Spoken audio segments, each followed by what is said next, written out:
আসসালামু আলাইকুম বন্ধুরা, আজকে আপনাদের দেখাবো আমার রান্নাঘরের মজার একটি রান্না। আজকে আমি বানিয়েছি এই যে দেখেন, চিংড়ি মাছ দিয়ে বড়া, ডাল আর চিংড়ি মাছ দিয়ে মজাদার একটি বড়া। আপনাদেরকে দেখাবো আজকে আমি কিভাবে সেটা বানালাম। প্রথমেই আমি ডালটাকে ভিজিয়ে রেখেছিলাম কিছুক্ষণ, তারপরে এই যে দেখেন আমি এখন পাটায় বেটে নিব। ডালটা বাটা হয়ে গেলে তারপরে আমি আবার চিংড়ি মাছটাও বেটে নিব একটু হালকা। এই যে দেখেন আমার বাটা প্রায় শেষ হয়ে যাচ্ছে, এই যে কমপ্লিট হয়ে গেছে আমার বাটা। এখন আমি এটা একটা পাত্রে তুলে নিব। এই যে দেখেন সুন্দর করে তুলে নিব। তারপর আমি চিংড়ি মাছটা একটু বাটা দিয়ে নিব।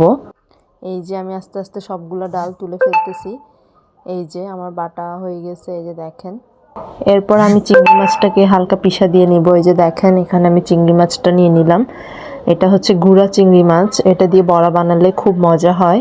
আমাদের ঘরে এটা অনেক প্রিয়, আমার হাজব্যান্ডও খুব পছন্দ করে, আমারও খুব ভালো লাগে। এই যে দেখেন আমি চিংড়ি মাছটাকেও বেটে ফেলছি। এই যে আস্তে আস্তে বাটা হয়ে গেলে আমি সবগুলো চিংড়ি মাছ তুলে নিব। তারপরে আমি আস্তে আস্তে বানাবো আমার সেই মজাদার বড়া। এই যে দেখেন, তারপরে আমি বড়াতে দেওয়ার জন্য পেঁয়াজ, টমেটো, কাঁচামরিচ নিয়ে নিচ্ছি। এগুলো এখন আমি ধুয়ে ভালো করে কেটে নিব। তারপরে এগুলা দিয়ে আমি আজকে মজাদার সেই বড়া বানাবো। এখানে আমি একটা টমেটো নিলাম আর দুইটা পেঁয়াজ আর 3-4টা কাঁচামরিচ নিলাম। আর এখানে আমার মেয়ে আবার বড়া খাবে না, সে নাকি একটু নুডলস খাবে, তার জন্য আমি একটু নুডলস রান্না করে দিলাম। এই যে দেখেন স্যুপ নুডলস, তার আবার এটা খুব প্রিয়। এই যে দেখেন আমার রান্না হয়ে গেছে। এই যে এখনও মজা করে খেয়ে ফেলবে। এই যে আমি পেঁয়াজ, কাঁচামরিচ, টমেটো সব কিছু কেটে নিলাম। এখন আমি এগুলা ভালো করে মিক্স করব, একটু মশলা দিব। এই যে দেখেন আমি হলুদের গুঁড়ি দিলাম একটু, তারপর আমি দিব একটু জিরার গুঁড়ি, এরপরে দিব একটু ধনিয়ার গুঁড়ি, এরপরে দিব একটু লবণ, এরপর আমি একটু মাছের মশলা ইউজ করছি, তাহলে দেখবেন যে বড়াটা খেতে আরও বেশি মজা লাগতেছে। এই যে আমি এখন দিয়ে দিলাম লবণ, তারপর আমি এগুলো ভালো করে মিক্স করে নিব। চিংড়ি মাছ, মশলা সব কিছু আমি মেখে নিব। তারপরে আমি পেঁয়াজ, কাঁচামরিচ, টমেটো এগুলোও কুচি করে নিয়েছি, এগুলোও মিক্স করব ভালো করে। সবগুলো ভালো করে মাখানো হয়ে গেলে তারপর আমি বানাবো আমার বড়া। এই যে দেখেন আমি সবগুলো ঢেলে দিলাম সেই ডালের মধ্যে আর চিংড়ি মাছের মধ্যে।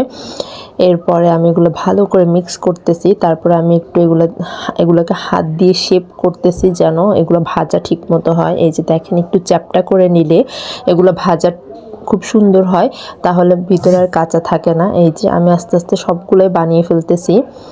এই যে আমি এরপরে তেলের মধ্যে দিয়ে দিচ্ছি সবগুলো, এভাবে দিয়ে আমি সবগুলো বানিয়ে ফেলবো। এরপরে আপনারাও চাইলে বানাইতে পারেন এগুলো বাসায়। এই যে দেখেন এগুলো শীতের দিনে খেতে খুব ভালো লাগে, বিকালের নাস্তায় আমাদের তো খুব ভালো লাগে। গরম গরম পরিবেশন করব আমার এগুলো হয়ে গেলে। আপনারাও চাইলে ঘরে বানাতে পারেন। এখন আবার গুঁড়ো চিংড়ি মাছগুলো ভালো পাওয়া যায় বাজারে, এগুলো এনে আপনারা একটু ট্রাই করে দেখেন। খালি চিংড়ি মাছ দিয়েও বানানো যায়, তবে সাথে কয়েকটা ডাল দিলে, মসুরের ডাল দিলে খুব ভালো লাগে এগুলো খেতে। আপনারাও বানিয়ে দেখেন, বাসায় দেখতে পারেন। এই যে দেখেন আমার বড়া প্রায় কমপ্লিট হয়ে গেছে, আমি সবগুলো উঠিয়ে ফেলতেছি এখানে আস্তে আস্তে। তারপর আমি গরম গরম পরিবেশন করব সবাইকে। এই যে দেখেন আমার বড়া বানানো শেষ হয়ে গেছে। এই যে আমি সবগুলাই উঠাই ফেলছি। আপনাদের কাছে কেমন লাগলো একটু জানাবেন, আর আপনারাও বাসায় ট্রাই করে দেখতে পারেন। আল্লাহ হাফেজ।